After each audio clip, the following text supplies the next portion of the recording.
If you followed this YouTube channel for any length of time, you have definitely seen this rolling tray that I use. There's a wide array of things that you could turn into rolling trays, ones that are made out of tin, heaven forbid, ones made out of plastic. But I prefer making them out of wood, mainly because you could drill holes into it to make little holder spots for all your trinkets. I particularly like this one because it has this little notch here that perfectly fits a Bic lighter. It's like meant to be, right? What that's actually for is it's supposed to be this way, and then you have your device, right? Tablet, phone, whatever, that you're looking at your recipe, chopping stuff up. But I remixed it into a personal cannabis doobie station. So you put your lighter right here. Sometimes I'll have multiple lighters. I took a drill bit. This is a size 15/64. All you fraction fans out there. I drilled holes in each spot. Makes packing cones easier, especially if you got fumble fingers like myself. This is my preferred cone loader, the Ubung. I still never figured that out. And it comes with a jabber stick that is the same size hole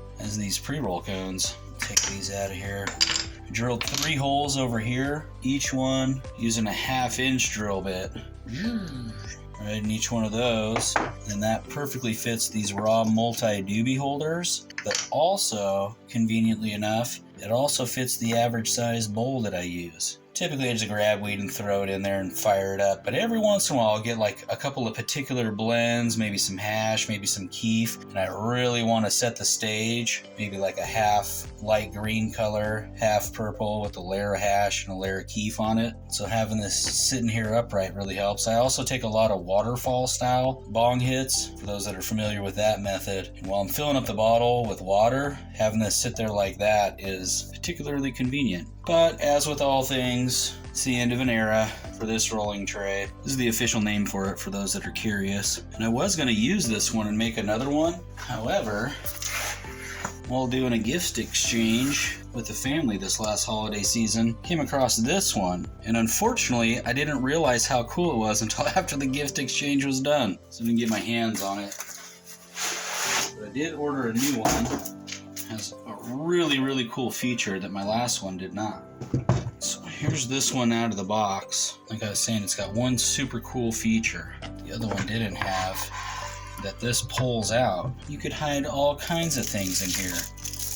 Certainly not these utensils. Throw those to the side. At the very least, you could put a bunch of pre-rolls in here, but depending on the size of your pipe or your nectar collector or any number of things, turn it over so you can see it in action. It has grooves that somewhat keep it into place. Now, one thing I will say about this particular cutting board, and this is a concern when you're choosing cutting boards to modify for recreational purposes, is how heavy they are. This one's much heavier than my last one, and that's going to be the big knock from people out there that make their rolling trays from things that are not necessarily cutting boards. And it's a valid criticism, to each their own. I don't travel all that often, and so having this here is going to be fantastic. One particular thing that I'm going to have to be mindful of with this particular cutting board is where I drill holes. Obviously, if I drill it down into where the tray is, it's going to be problematic. So probably aim to just shoot my holes in and around the periphery right here. And with that being said, time to go to the drill press. And there we have it. Basically the exact same hole configuration that I used on my last one. Unfortunately, with this rolling tray, I'm not going to have that little lip down here for my Bic lighter. But I do believe that this awesome drawer is going to more than make up for it. And I like having these little groove valley type things here on the side. So when I'm chopping up all of my wizard kale, I can move it to the side, make it easier to do the old 3-finger grip action.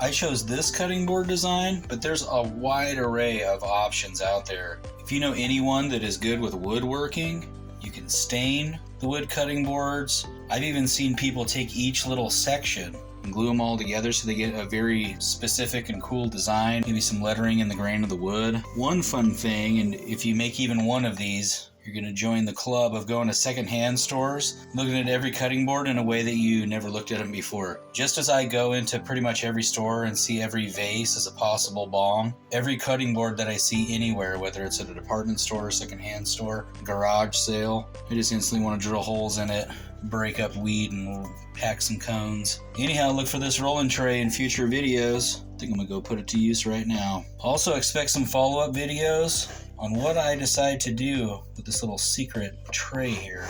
I'll have to get extra high and ponder it. Until then, thanks as always for supporting the Higher Things Club.